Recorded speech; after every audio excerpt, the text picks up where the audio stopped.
जैन आज मिलते हैं कुछ सामान्य जानकारी को लेकर आए हुए हैं। तो सामान्य जानकारी में अमूमन हम देखते हैं कि ये चीज़ें लोग गलती कर देते हैं प्रयोग में। तो थोड़ा सा जानकारी अगर रखेंगे तो गलतियां नहीं होंगी। तो इन चीज़ों को देखते हैं। पहला जो शब्द है मात्रा और संख्या में अंतर। तो मात्रा और संख्या दोनों चीजें आप लोग को दिख तो एक ही जैसी रही होगी, लेकिन दोनों में अंतर बहुत है। मात्रा जो है जो हम निर्जीव के लिए प्रयोग में ला सकते हैं, लेकिन जो संख्या है वो सजीव के लिए प्रयोग में लाएंगे। मात्रा जैसे कि कहीं गेहूं पड़ा हुआ है, गेहूं का ढेर पड़ा हुआ है, तो हम ये कहेंगे कि गेहूं तो निर्जीव है, तो कहेंगे कि गेहूं भारी मात्रा में पड़ा हुआ है, वो निर्जीव है। कोयला रखा गया है, बोलेंगे यहाँ भारी मात्रा में कोयला पाया गया है, चाहे भारी मात्रा में यहाँ कोयला दिखाई दे रहा है। कारण है कि कोयला तो निर्जीव है। लेकिन अगर हम ये कह दें कोयला भारी संख्या में पड़ा हुआ है तो ये गलत हो जाएगा। कारण है कि संख्या को हम कभी भी सजीव वस्तुओं के लिए दर्शाते हैं, न कि निर्जीव वस्तुओं के लिए। और संख्या जो है सजीव वस्तुओं के लिए दर्शाई जाती है। जैसे कि एक सभा में भारी संख्या में लोग इकट्ठा हुए, तो लोग जो हैं वो तो सजीव है। एक अभी हाल ही फिलहाल में किसी टीवी चैनल पर, बताऊंगा नहीं किस टीवी चैनल पर, एक पत्रकार महोदय थे, बता रहे थे कि एक सभा में भारी मात्रा में लोग इकट्ठा हुए थे। अब बताइए लोग निर्जीव है भला, अब उन लोगों को कौन समझाए। देखो तो यूट्यूब चैनल बना के धीरे माइक घुसेट दे रहा है मुंह पे, जब बोलिए क्या कह रहे हैं नहीं कह रहे हैं।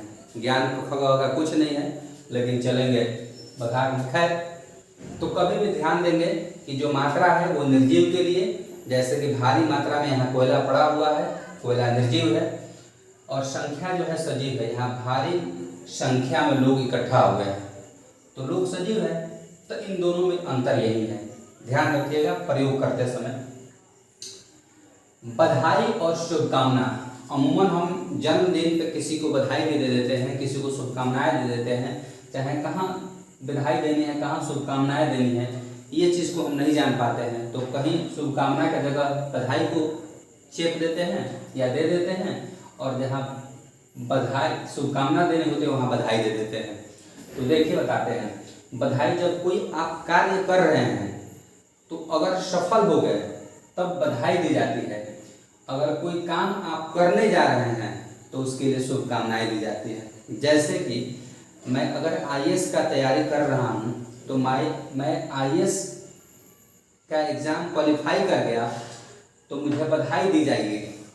और जब मैं आईएएस तैयारी करने के लिए जा रहा हूं तो लोग शुभकामनाएं देंगे कि ठीक है जाइए, आप आईएएस बनिए, आपको शुभकामनाएं मैं दे रहा हूँ। लेकिन आईएएस बन गया तब आप ये कह सकते हैं कि आपको बहुत बहुत बधाई, क्योंकि आप आईएएस बन गए। आमंत्रण नेक्स्ट देखते हैं, आमंत्रण और निमंत्रण। तो आमंत्रण और निमंत्रण में भी थोड़ा सा अंतर है। इसमें बुलाया जाता है लोगों को, उसमें एक भाव रहता है, अच्छा सा भाव बुलाने का। हालांकि इसमें भी भाव रहता है, निमंत्रण में भी भाव रहता है बुलाने का, अच्छा से बुलाने का। लेकिन इसमें एक बात रहती है कि आमंत्रण में खाने की बात नहीं होती है, निमंत्रण में खाने की बात होती है। निमंत्रण के से ही निकल के आया है न्योता। जैसे हम लोग जाते हैं कहीं तिलक में, बारात में या किसी पार्टी वगैरह में, तो हम लोग निमंत्रण मिलता है तभी जाते हैं, तो न्योता हम लोग देते हैं, तो वही न्योता निकल के आया है निमंत्रण से। लेकिन जब आमंत्रण होता है तो निमंत्रित भी इसी से हुआ है। तो आमंत्रण जो है, जैसे किसी हम सभा में जाते हैं तो अमुक व्यक्ति को कहते हैं कि फलाना आप आइए। चाहे मोदी जी अगर किसी सभा में गए हैं तो मोदी जी को आमंत्रित किया गया है कि आप मंच पे आके 2 शब्द इस जनता के लिए कुछ कहें, तो आमंत्रित। तो अब ये नहीं ना कहा जाता कि आगे कहिए और भोजन करिए, नहीं। लेकिन निमंत्रण में ये होता है कि मैं आपको एक कार्ड दे रहा हूँ। और ध्यान दीजिए कि आमंत्रण जो होता है वो मौखिक हो सकता है, लिखित नहीं हो सकता है। लेकिन निमंत्रण होता है वो लिखित भी हो सकता है और मौखिक भी हो सकता है। क्योंकि भाई खाने के लिए आ जाइएगा, बर्थडे पार्टी है। तो बर्थडे पार्टी में कौन भाई बोलता है कि आपको कार्ड भिजवाएंगे। तो निमंत्रण लिखित हो सकता है और मौखिक भी हो सकता है, लेकिन आमंत्रण जो होता है केवल मौखिक होता है। लेकिन प्रचलन में देख रहे हैं धीरे धीरे वो लिखित भी चल रहा है। अनुकरण और अनुसरण, इसमें अंतर को देखेंगे। अनुकरण का मतलब हो जाता है कि हूबहू कॉपी करना, जैसे आप कर रहे हैं वैसा ही करना, वो अनुकरण हो गया। और अनुसरण का मतलब हुआ कि उनके सिद्धांतों पर चलना। जैसे कि आपके पिताजी आपको चप्पल से मारते होंगे, तो जैसे मारते होंगे कान पकड़ का ऐसे धो के मार चप्पल चप्पल चप्पल याद देते होंगे, ठीक है ना, बलिया खुलवा दोनों तरफ खुल जाता होगा। तो अगर उसी तरह आप ही अपने लड़के को कान पकड़ के मार चप्पल से ऐसे ऐसे मार देते होंगे, एकदम हूबहू ऐसे ही मारते होंगे जैसे आपके पिताजी मारते थे आपको चप्पल से, तो वो हो गया अनुकरण। लेकिन अनुसरण का मतलब ये हुआ कि आप मारते तो हैं, तो जरूरी नहीं है कि चप्पल से ही मारते हैं, डंडा से ही मारते हैं, लाठी से मारते हैं, लात से मारते हैं, हाथ से मारते हैं, खुरनाठी से मारते हैं, जो मिल गया उसे मार दिए, वो हो गया अनुसरण। मतलब है कि उनके सिद्धांतों पर चलना। एक और एग्जाम्पल ले लीजिए, गांधी जी का ले लेते हैं।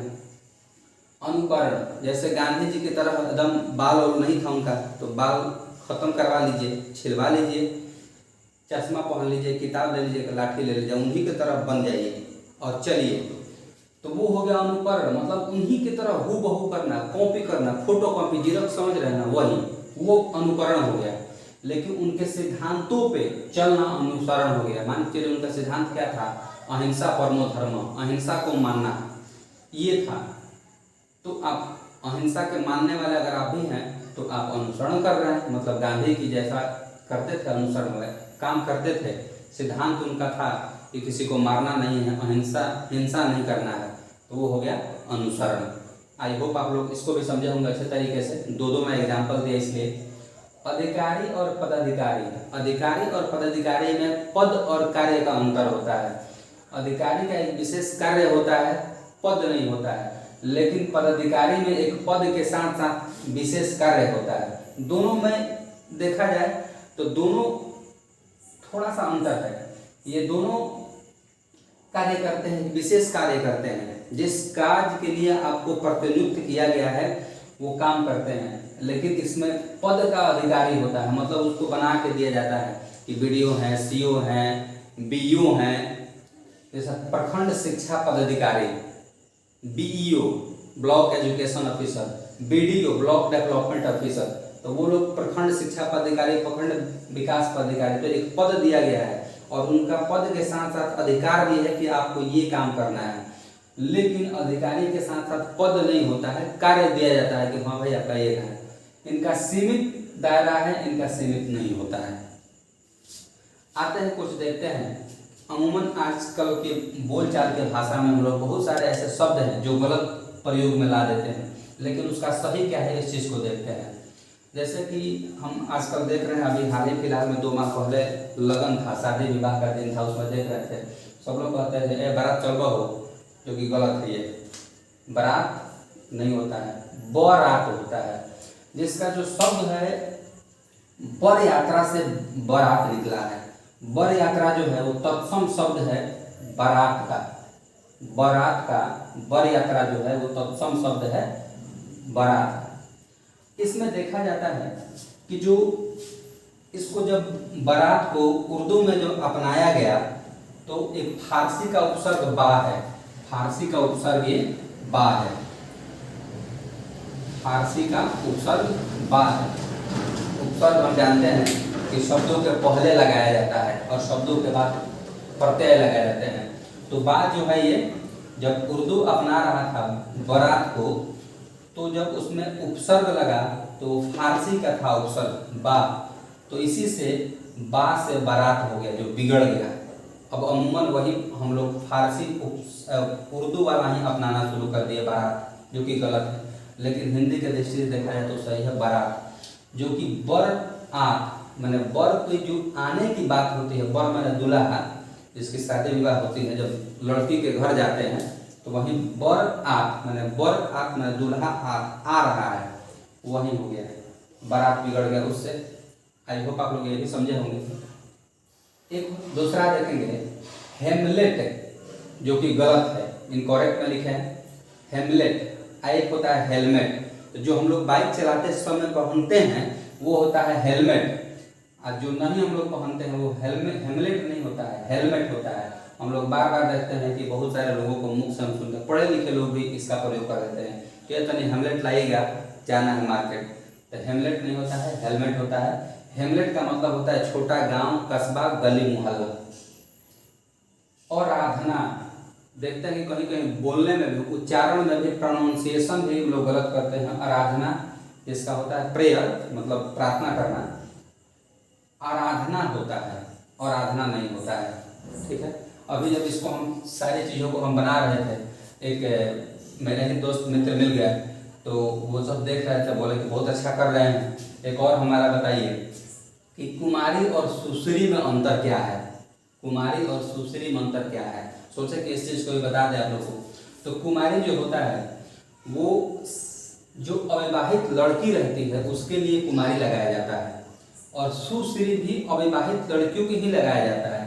लेकिन सुश्री का जो विशेषण होता है वो सुंदर होता है, जैसे कि सुश्री श्वेता सिंह, तो ये थोड़ा सा कहने में अच्छा लगे, इस वजह से सुंदर लगे, क्योंकि सुश्री का विशेषण क्या होता है, सुंदर होता है, इस वजह से सुश्री इसको कह दिया गया। दोनों में अंतर कुछ नहीं है, दोनों अविवाहित लड़कियों के लिए लगाया जाता है, जिसकी विवाह शादी नहीं हुई है उसको लगाया जाता है।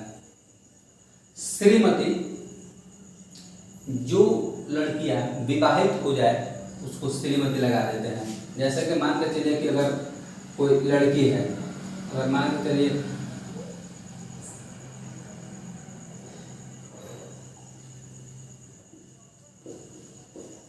यहाँ नीतू है, तो नीतू जब तक शादी नहीं हुई तब तक कुमारी है,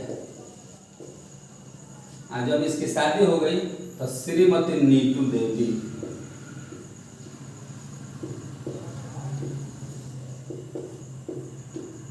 ठीक है, तो इस तरीके से शादीशुदा जो लड़कियां हो जाती है उसको श्रीमती लगाते हैं, और जब शादी नहीं होती है तब उसको हम लोग कुमारी या सुश्री से लगाते हैं। तो दोनों बात एक ही हुई, कुमारी कहिए या सुश्री कहिए। ठीक है, आई होप आप लोग समझे होंगे। मिलते हैं नेक्स्ट वीडियो में ऐसे ही सामान्य जानकारी, जनरल इन्फॉर्मेशन लेके। तब तक के लिए चैनल को सब्सक्राइब करिए, लाइक करिए और शेयर करिए। धन्यवाद, मिलते हैं नेक्स्ट वीडियो में।